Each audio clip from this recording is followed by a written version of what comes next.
Good morning. Today is October 22nd, and here's today's agenda. We're going to meet in the computer lab to gather research for our energy project.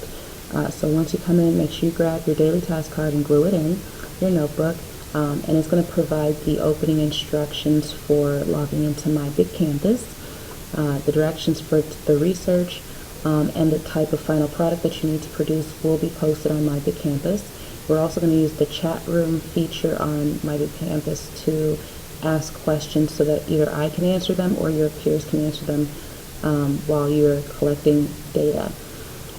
The four areas that you're focusing on for your research will be energy transformations by way of the law of conservation of energy. And again, you can look at single transformations or multiple transformations that we talked about yesterday in class.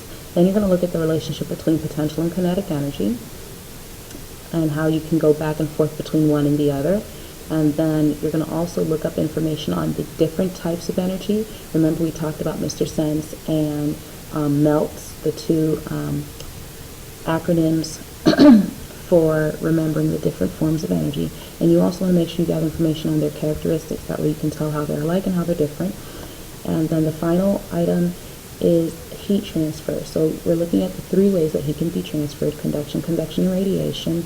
And when you would see each of those, depending on whatever the situation may be, or depending on the environment or event. So how can we find the three different processes of heat transfer around us? When we finish with that, we'll just wrap up with some closing questions and suggestions, and then whatever else you don't finish in class today.